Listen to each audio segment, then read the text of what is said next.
नमस्कार दोस्तों, स्वागत है आप सभी का हमारे चैनल समीर सिंह गार्डन में। और आज मैं आपको दिखाऊंगा कि बरसाती सब्जियों को हम कैसे लगाएं और किस तरह से लगाएं, कौन सा बीज होना चाहिए, कैसे बीज लगाना चाहिए, क्या खाद डालना चाहिए कि इस तरह की हार्वेस्टिंग हम ले सकें।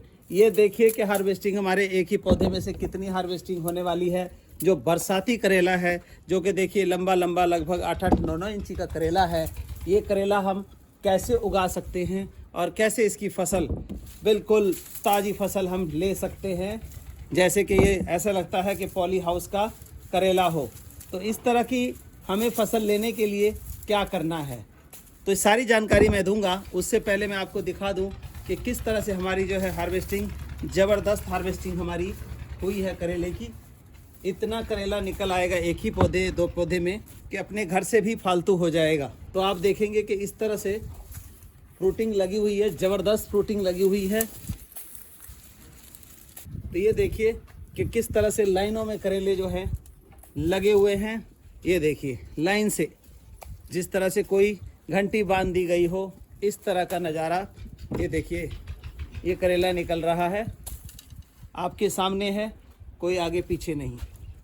तो इस तरह का फ्रूट लेने के लिए कब लगाना चाहिए वो जानकारी भी हम आज आपको देने वाले हैं, ताकि आप समय से जानकारी लेकर के समय से लगा लें। एक्चुअली में होता क्या है, आप लोग हो जाते हैं लेट, गलतफहमियों की वजह से। लेट होने से क्या होता है कि वो हमें कंप्लीट फ्रूटिंग नहीं मिल पाती है। जिस तरह की देखिए, इस तरह की फ्रूटिंग आ रही है और क्या इसका नज़ारा है देखने लायक। ये जैसे निकाला हमने, ये देखें एक एक जगह पे 2-2 करेला, 3-3 करेला जो है आया हुआ है।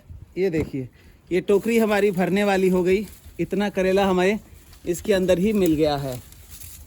और अभी तो बहुत सारे फ्रूट और हैं इसके जो बने हुए हैं, हमें तोड़ना है।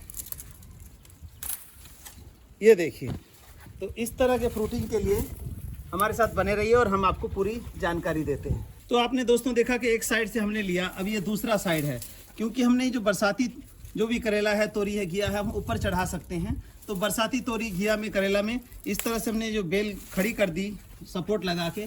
तो एक साइड से आपने देखा कि ये टूटा, अब दूसरी साइड से देखिए कि ये दूसरी साइड का जो फ्रूट है वो भी हम इसका करेले का तोड़ ले रहे हैं।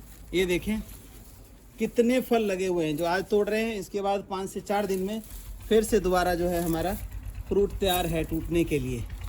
तो इनके लिए, इतने फ्रूट के लिए हमें क्या करना है, वो सारी चीज़ें मैं आपको एक एक बताऊंगा बारीकी से। क्या खाद डालना है, क्योंकि आमतौर पे होता है कि 2-4 फल लगे और काम ख़त्म हो गया। तो ऐसा ना हो, आप इस तरह से फ्रूटिंग लें। 2-3 पौधे में इस तरह की फ्रूटिंग ले लें, इतनी कि आप तो खाएं ही खाएं। और करेला जानते हैं आप कितना सेहतमंद सब्जी होती है, जो खासकर डायबिटिक हैं उनके लिए तो अमृत समान रहता है। ये करेले का जूस पीते हैं या करेले की सब्जी खाते हैं। इसके साथ ही साथ मैं आपको दिखा दूं कि करेला तो हमने तोड़ा ही तोड़ा। ये देखिए ये बरसाती तोरी जो है, ये भी हमने ऊपर लगा दी थी, कर दी थी, और बेल चली गई। तो इस तरह से देखिए एकदम फ्रेश तोरी जो है टूट के हमारी आ रही है। और अपने घर की फ्रेश तोरी का जो स्वाद है वो तो कहीं लाखों रुपए दे कर के भी नहीं मिल सकता, और ना ही वो शुद्धता मिल सकती है। तो ये देखिए कि ये तोरी भी हमारी टूट गई। साथ ही साथ जो है घिया देख रहे हैं, घिया की भी बेल, और इसमें फल आने शुरू हो गए हैं, छोटे छोटे फल आ रहे हैं। उसके साथ आप लगाना चाहे तो इनकी जड़ों में ये देखिए कि ये, जैसे मैंने बताया था कि अरबी लगानी है, हल्दी लगानी है, अदरक लगाना है, तो अरबी लगा करके इन पत्तों को भी पतौड़ के रूप में बहुत बढ़िया खा सकते हैं, पकोड़े के रूप में खा सकते हैं। तो इस तरह देखिए कि उधर से घिया तोरी हमारी हो गई, इधर करेला हो गया, और इसके बीच की जो जगह है ये देखिए पतौड़ के लिए ये पत्ते भी हम कुछ पकोड़े के लिए कट कर लेते हैं। तो ये हमारी हार्वेस्टिंग जो है इस मौसम में बहुत बढ़िया हो रही है। तो मैं घर की जो है दूसरी मंजिल पे खड़ा हूँ, जैसा कि आप देख रहे हैं कि ऊंचाई पे, और ऊंचाई से जो है लगभग शहर दिखाई दे रहा है हमारा यहाँ से। तो अब मैं छत पे बताऊँगा कि छत पे भी हम कैसे इस करेले को या कोई भी सब्जी है लगा सकते हैं। मैं लगाऊँ उससे पहले दिखा दूँ कि ये देखिए हमने 6 इंची मिट्टी डाल के, मोमजमा बिछा के 6 इंची मिट्टी डाल के देखिए ये जो है ये क्यारी बनाई हुई है, और इस क्यारी में अल्टीमेट चीज़ें लगा दी है। फ्रूट प्लांट्स भी रखा हुआ है, यहाँ पर लगाया नहीं है। हमने करेले की बेल लगाई, घिया की बेल लगाई, तोरी की बेल लगाई। ये देखिए ये तोरी की बेल, कितनी सी तोरी की बेल है, ये देखिए ये लगी हुई है। और ये गया, ये देखो इसमें तोरी फलनी भी शुरू हो गई है। अभी 3-4 फुट की बेल में देखिए तोरी फली हुई है, आप देख सकते हैं। इसी तरह से मैं आपको दिखा दूं कि ये जो है करेले की बेल भी इसी 6 इंची मिट्टी में लगी हुई है। ये देखिए करेला, ये देखेंगे ये करेला फला हुआ है। और ये देखिए करेला एक नहीं कि भाई एक सिर्फ नाम का फल गया, ऐसा देख सकते हैं। ये देखिए ये करेला फला हुआ है। इसी तरह से बहुत सारे, इस सीढ़ी को भी पकड़ लिया इसने। और ये देखेंगे फल, ये देखिए। तो इस तरह का फल जो है आप देखेंगे ये 6 इंची मिट्टी में मात्र हो जाएगा। तो आखिर क्यों इतना फल जाता है और आप लोगों का क्यों नहीं फलता है, तो मैं सारी चीज़ें आपको बताऊंगा। तो उससे पहले आप देखिए, आपने जैसे देखिए हार्वेस्टिंग देखी है कि इतनी हार्वेस्टिंग हमने करेले की ले ली। तो ये सही समय है बरसाती करेला, जो रेनी सीजन का करेला है, लगाने का। और इस तरह का ये रस्सी बांधी हमने, इसके ऊपर ये बेल चढ़ा देंगे। पूरी बरसात अभी से लेकर अक्टूबर तक, नवंबर तक हमें करेला मिलने वाला है। तो सीधा सिंपल सा लगाने का फंडा ये होता है कि ये देखिए ये हमें करेले का बीज बहुत हार्ड होता है। इसको कम से कम हमें 24 से 48 घंटे या 72 घंटे पानी में भिगोना चाहिए। ये पानी में भीगा हुआ है, कुछ पानी में देखिए इसका रस्सा भी निकल गया है। अब इसको हम लगाएंगे। इसको लगाने का तरीका, एक तो आप पौध तैयार करें, लेकिन ये समय ऐसा नहीं है कि पौध तैयार करें। सीधी सिंपल सी बात है। देखिए हमें 6 इंची हमने ये मिट्टी, रेतीली मिट्टी बनाई हुई है, गीली मिट्टी है। इसमें हम ये देखिए 2 बीज को हम एक जगह लगा देंगे। ये हमने खोदा और ज़्यादा नीचे ले जाना है, मात्र 1.5-2 इंची नीचे, ये 2 रख दिया।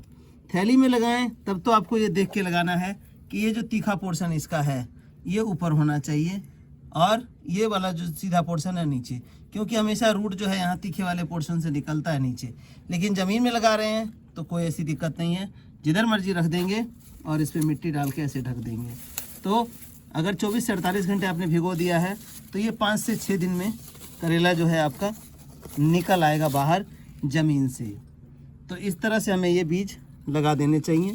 और पानी आजकल जैसे कि सूखने नहीं देना है आपने, कहने का मतलब मॉइस्चर ज़मीन में बना रहे। एक और लगा देते हैं हम यहाँ पर। ये देखिए आप लोग लगा देते हैं, लेकिन टाइम से जो है उसको क्या क्या फीड देनी चाहिए उसके बारे में भी मैं डिटेल बता दूंगा। जब इतनी 6 इंची मिट्टी के अंदर इतना करेला फल सकता है हमारा, तो आपका क्यों नहीं दोस्तों। ये देखिए 6 इंची मिट्टी में करेला इस तरह से फल सकता है, तो आपका भी नेचुरली फलेगा। लेकिन यही चीज़ है कि न्यूट्रिशन चाहिए। हम इसको एक बार सॉलिड न्यूट्रिशन रूट फिलिंग में दे देते हैं।